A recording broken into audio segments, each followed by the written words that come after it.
I'm Lindsay, and welcome to the Intuitive Psychologist podcast.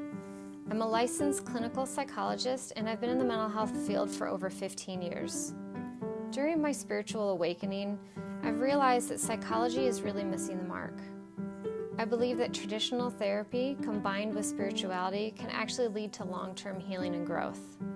And I've actually had the luxury of seeing this happen within my own private practice, where I've tried to incorporate the two together.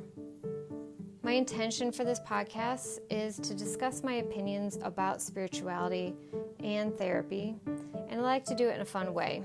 My hope is that I'll inspire other people to explore different ways to improve their lives. But I'd also like to normalize what many people have been going through or are currently going through, so that you can know that you're not alone and that you're not crazy. And maybe along the way I can inspire a few therapists along the way to actually think outside the box and to offer their own version of intuitive healing. If this is interesting to you, then join me on this journey as we try to have fun and explore an informal way to bridge the gap between psychology and spirituality.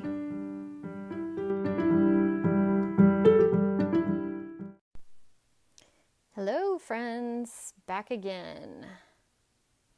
Figured today should be a good day to talk about doing your own work. I'm going to make a grand sweeping statement, a generalization about mental health professionals, and I know that this does not apply to every single person, but I will say the majority of mental health workers are wounded healers, okay? A lot of people that have experienced difficult upbringings, maybe a traumatic experience in their life, watched somebody in their family have alcoholism, drug addiction, mental health issues, that kind of thing. That often can inspire people to want to help others to not ever have to feel what they went through or what they saw in somebody that they cared about. And so a lot of those folks will not become therapists, but a lot of therapists have had that sort of history. And it's noble and it's beautiful to say, I suffered and I want to try to help others not ever suffer like I did, not ever feel the pain that I felt. And so this comes from such a good and beautiful space. But it's important that every single person that gets into the mental health field does their work. So I ask you, have you done your work? And even if you're not a therapist in the mental health field, have you done your work? Have you done the work of being a human on this planet and learning and growing from the fucked up shit that you either had to witness or endure? Are you growing? Are you doing your work? So for me, my upbringing was a mixed bag of some really good memories, some love and affection, and a lot of turmoil. My father was born with no hand, and unfortunately for him, his mother did not handle that, I think, in a healthy way at all. Now, granted, taking this, please, as a side note, little asterisk, sidebar, whatever you want to call it, everything that I will talk about on this podcast is from my perspective. And obviously, my perspective is not the whole perspective, right? There's my side, my sister's side, my mom's side, my dad's side, everyone involved's side. And then the truth is somewhere in the middle of all of that. So please take this with a grain of salt, that this is coming from my point of view and from my memories, which my memories are fucking fading. I don't know why. Anyway, so my father was born with no hand. And this was, God, I wish I knew how old he would be now. We'll say in the 50s or 60s he was born. I don't know. Anyway, my grandpa was in a war. And my grandma was very stressed out, so she took a medication, and the medication actually caused this deformity. And so because of my grandma's baggage of shit, she probably was embarrassed that her son was deformed, and it, showed ill onto the family that she gave birth to a deformed little boy. And from what I have been told, she and my uncle were not very nice to him. She would not hem his shirts so that his shirt could be raised a little bit so he could, the shirt wouldn't go over the part of, like the little part of his hand that was missing, right? And she wouldn't do that. He pretty much had to fend for himself to figure it out. And obviously he must have felt so much shame and embarrassment. Teased, I'm sure, ridiculed. I know he was by his brother. His brother was, they both were good looking, but my uncle was good looking, successful, outgoing, fun, like people loved him. And then my dad, walked around with the shame and guilt. He would hide his hand. He did use humor at times, which I think humor is a huge coping mechanism, but he would hide it. In most of the pictures that I have of him, his hand is either behind his back or in his pocket. He used to enjoy playing a bar trick. He would ask a guy at the bar that was drinking, "Hey, I bet you $10 that you can't fit your fist into your mouth." And the guy would be like, "Sure, I'll take the bet." And he couldn't. And then my father pulled out his missing hand and stuck that in his mouth and won the bet. So he would make fun of it, which can be great if it's coming from a healed place. But if it's coming from a shame place, that's sort of making fun of himself as opposed to making light of the situation. Anyway, he didn't handle it well. I'm sure he didn't feel too good about himself. Maybe he didn't even feel manly. I don't know. But it created a angry and bitter man who would fall into depression. And at times he could get verbally violent. At times he got physically violent. But it was a very tumultuous upbringing of fear.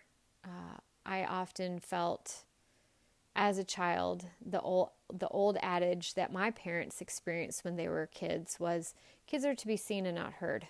And this was also the time frame when parents would say, go out, do your thing, be home by the time the streetlights come on for dinner, which part of that was awesome and amazing, and I'm so grateful for that. And part of that created this feeling of neglect that I had, that nobody in my family really wanted to spend time with me or enjoyed me. I would do my people pleasing of, Dad, let's go play baseball. I could give two shits about sports. No, I don't want to, not now. Hey, let's go play board games, which I did love. No, I don't feel like it. Hey, let's go play in the pool. Not into it. Don't think so. So, and my sister was 5 years older. So of course, when I was in middle school, she was in high school. I wasn't cool. She was cool. Like it was just difficult for me to feel like I fit in, I belonged, and that I was loved. So obviously that created some fucked up shit in my head. But going back to my father. So he had a very tough upbringing. From what I'm told, his father was kind to him. But again, his mother and his brother were not. They were cruel. They were mean, they were neglectful. My father succumbed to his depression and shame and took it out on us, right? So any little thing that we did wrong, he would criticize, he would belittle, he at times got angry and violent. He didn't do his work. And he ended up taking his life when I was 19. And I do plan to talk about suicide and create a whole episode about suicide. Obviously, his death, how that affected me. Suicide in general, research, all that stuff. My time as the suicide prevention coordinator. And then the spiritual aspects that I personally have about suicide. But that's not today. So he took his life. He ended his suffering. He ended his shame. He ended his guilt. He ended his sadness. He ended his self-hatred, which was then, projected onto us and his environment. So when I was in middle school, I was not managing this well at all. I was battling severe depression, suicidal thoughts, self-harm behavior, and I got caught.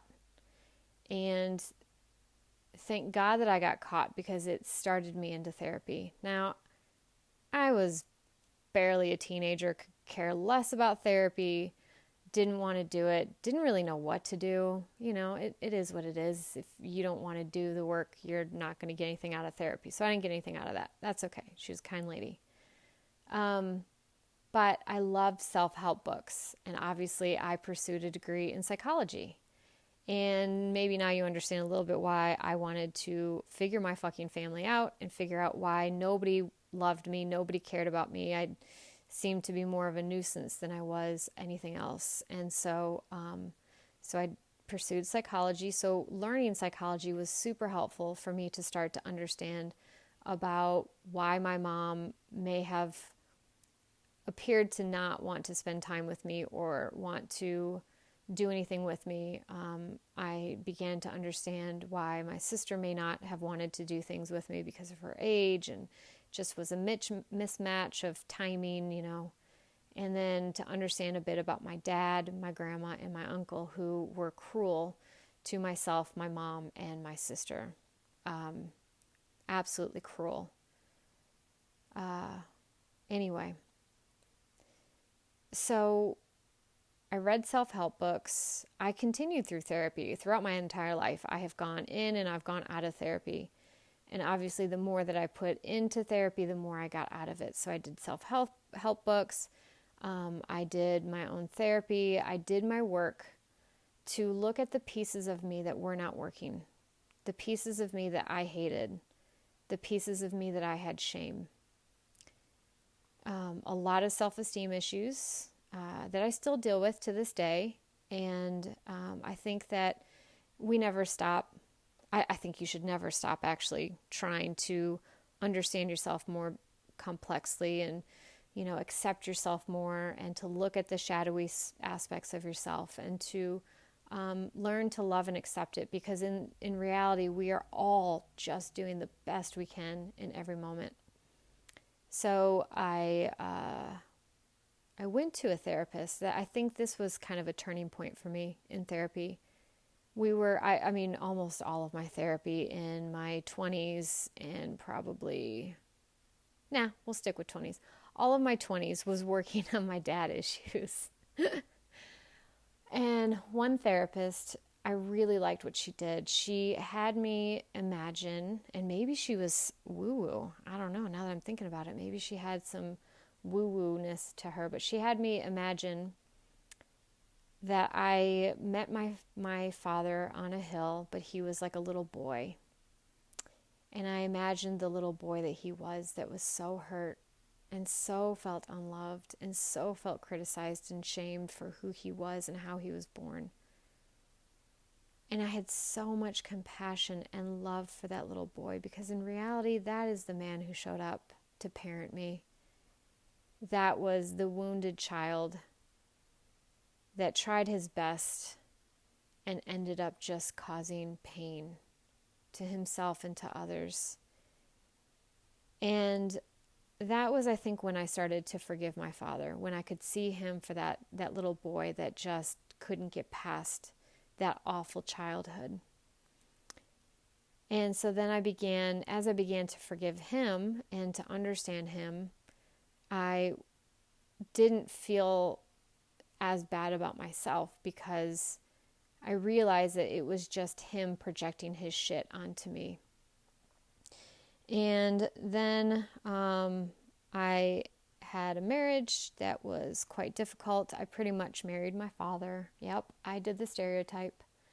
I married my father and repeated that cycle. And it was very painful. And when I divorced him, it was very scary. I was so terrified. And I was stalked. And I looked at that relationship when I got out, and I said, what the fuck is wrong with you that you allowed somebody to treat you like this, and then you married him? and you married him. So that was my next major turning point, was when I realized that I did that to myself. I knew who I was getting. And yes, he turned into a much more difficult man to be with once the vows were exchanged and we were married. It did dramatically change. There were a lot of things that I still, I have some shit over. I'll deal with it. I'm still working on it. But yeah, I had to really look at myself and say,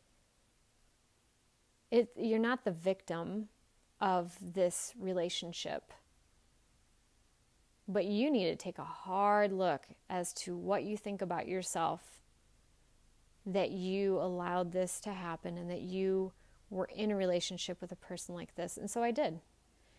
And I'm not saying that it was pretty and that it didn't involve a lot of messiness and hardships. And I didn't have therapy right after the divorce. I really just did a lot of self-help books and a lot of reflecting and a lot of just sitting with myself and realizing how much I did not love myself, how much I did not value myself. And while I logically understood why, I needed to learn to love myself. So I buried myself in self-help books. I loved it. It was great. Side note, sort of my working philosophy on this right now is logically understanding the concepts, reading the books, watching YouTube videos that explain things, all that. Knowledge is key, right? So the knowledge can go in. Then I think it can be very helpful to have a therapist or a spiritual coach or life coach or some professional that can help you transform the knowledge and hold you accountable with the knowledge and, call you out on some of your shit or help guide you in places that you're unconsciously trying to hide from, so they can guide you through it. And then the final step to really make the change is to be out with people and really put this into practice. So obviously I eventually dated people. I dated this wonderful man, firefighter. If he's listening or anyone that knows him, he was so kind and so patient with me while I was still working through all of my hate and anger and bitterness about the divorce and the circumstances around that. And he was great. And it's not like it was linear and all of a sudden I just do my work and poof, I love myself. Nope. But I continued to do the work. I did go back into therapy numerous times to continue to work on myself and other issues so that I could learn to love myself. But I say all this because as therapists, we have to do our work. You have to know when you're walking in to see a client, what is your shit and what is their shit? So what are my biases? What are my ugly pieces? What are the areas that trigger me to want to be performative and prove that I'm worthy, I'm doing a good job, blah, blah, blah. Where am I hiding? Because I don't like confrontation. So I don't want to confront a client because then it might get messy and I hate confrontations. I need to know that about myself. I need to know that when somebody gives me a compliment, that it's not cool to just throw it away or to push the compliment away because that might actually offend the person. And why can't I just say with gratitude in my heart fully, wow, thank you.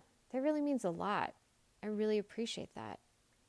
But then also conversely, and this I learned with the prison work, was when to know when you're manipulated because somebody knows your weaknesses.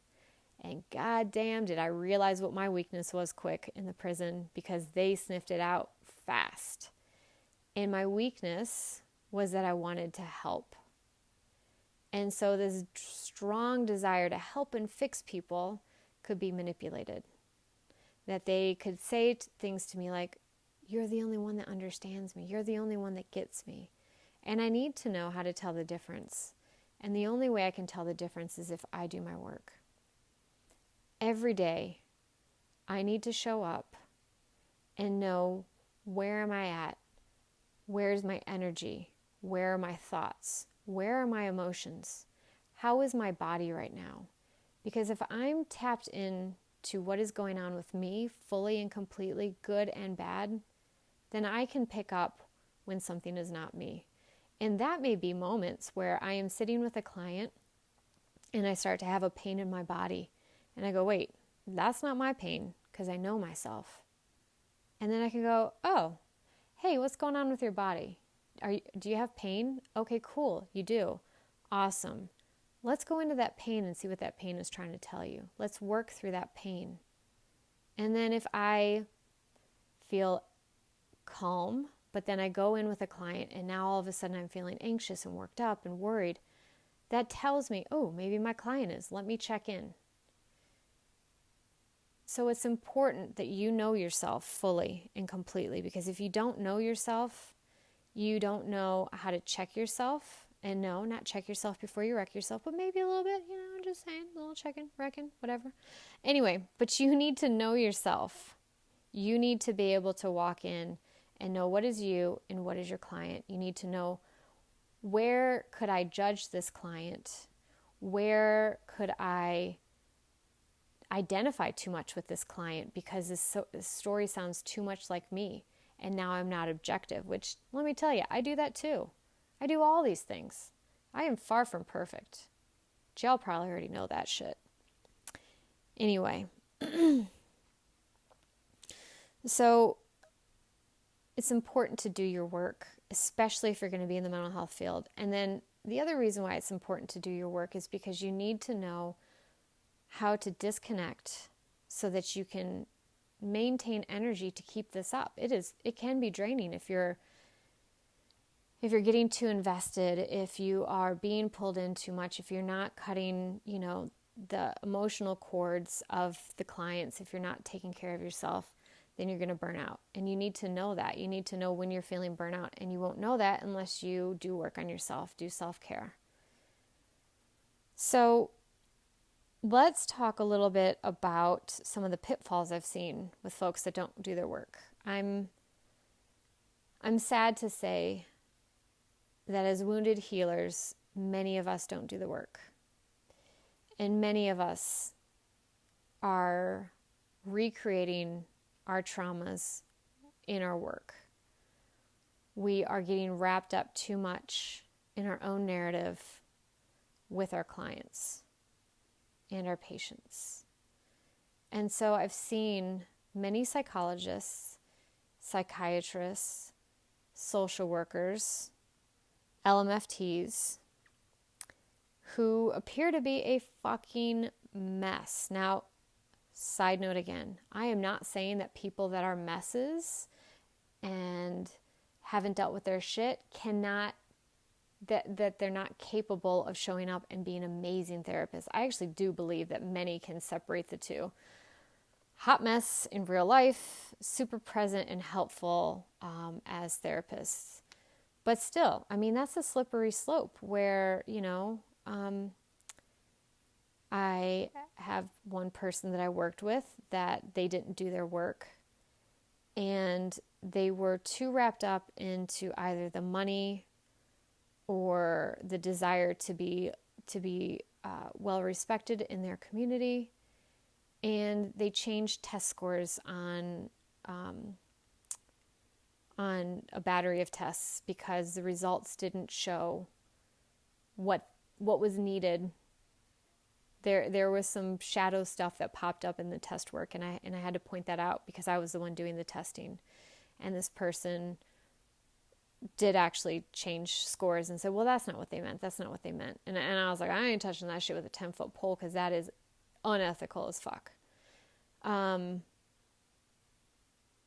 then I've seen people who haven't done their work and they're angry and they're aggressive with their staff. I've seen psychologists threaten coworkers.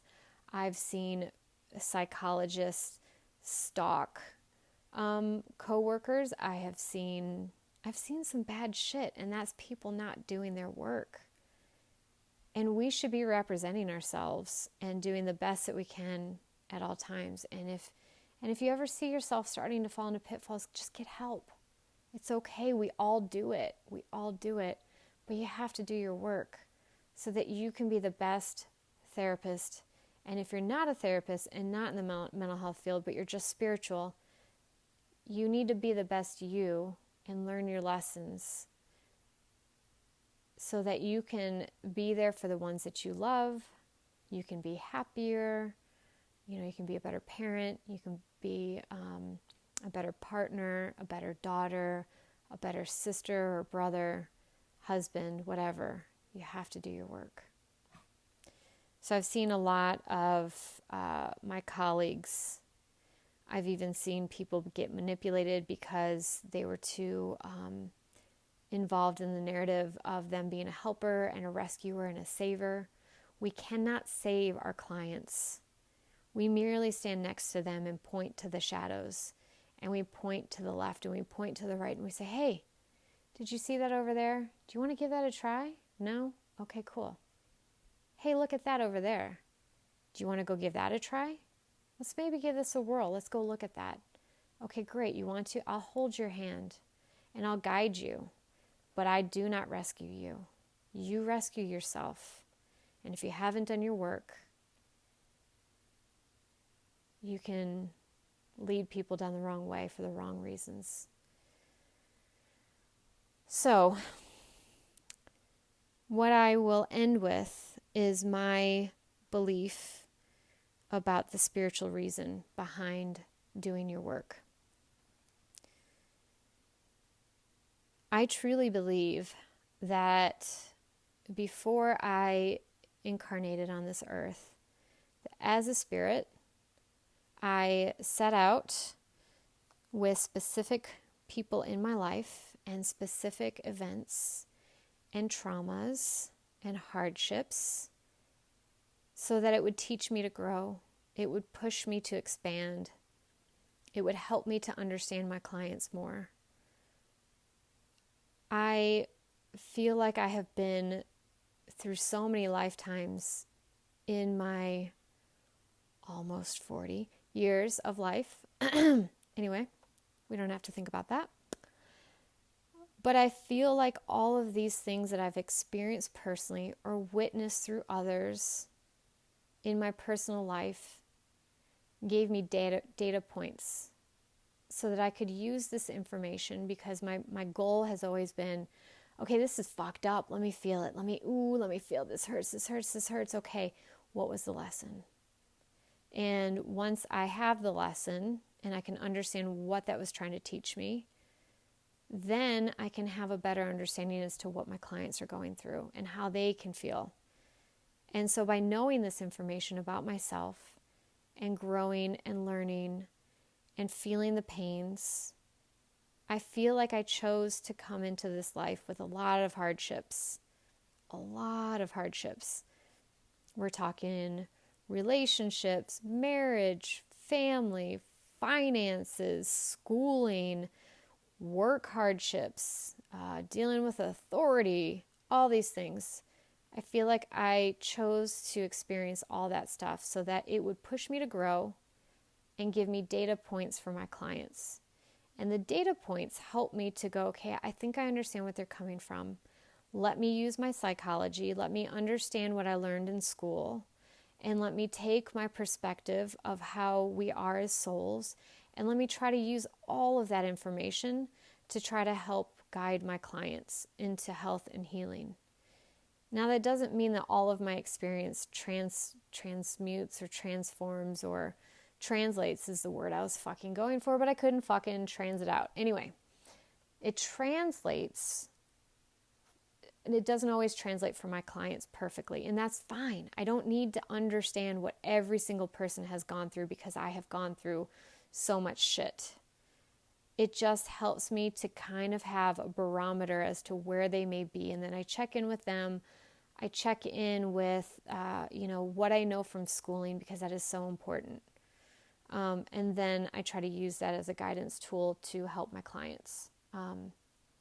But I also have to be aware that at times I could overuse that information of the experiences that I have and project that onto my clients too much and think that they had the same experience or the same perception or the same feelings as they did. So it's very important to use it as a data point and then to check in and sort of and be curious with your clients to see, okay, are you off? Are you on? Is this you? Am I tapping into me too much?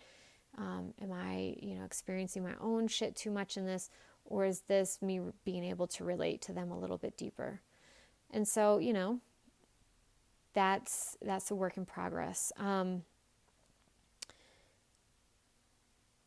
The other reason why it's super important, so I gave my spiritual thought process around all this, that, as healers, everyone that's come into this that wants to do some form of healing, whether it's with mental health or spiritual healing or physical healing. There's a lot of nurses and doctors that are super spiritual that are starting to awaken to their gifts and can start to merge their spirituality with their medical field, which can be so beautiful. Where was I fucking going with that? That's a great question. Anyway, yes, so that we all choose this, as healers, knowing that we're about to come into earth to help heal. We choose to experience these things so that we can relate, so that we can be motivated to wanting to get into a healing field, but we have to do our work or else it's all in vain. And we're not going to be as helpful as we need to be. And we may even hurt our clients if we're not aware of our own bullshit. Whew, that was a lot, right? So the other thing that I just want to touch on before we end today is you have to do your work so that when you get the formal education about therapy or psychology or the medical field or whatever, you have to do your work, you have to do your studies, and you have to master your studies before you can start to play with it and get creative with providing healing treatment. Because you cannot go into healing, and at least in therapy, you should not go into that not paying close attention to what the research says, to what the all the therapists along the way that have helped to shape and shift our profession. You need to learn from the masters. You need to do your work. And then when you've mastered both of those, then you can play with getting creative on how to effectively create your own intuitive practice. But you cannot go into it with an intuitive intention if you haven't done your work and you don't know who you are and you haven't learned the techniques and the skills that the science piece of it has given to our profession. So, hopefully that wasn't too bogged down and you all aren't screaming going, oh, just shut the hell up already.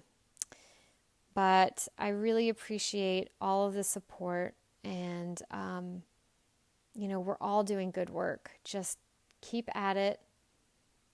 Remember to love yourself. Be kind to yourself. Do your work. And never forget that the light is always within you. Take care, everyone.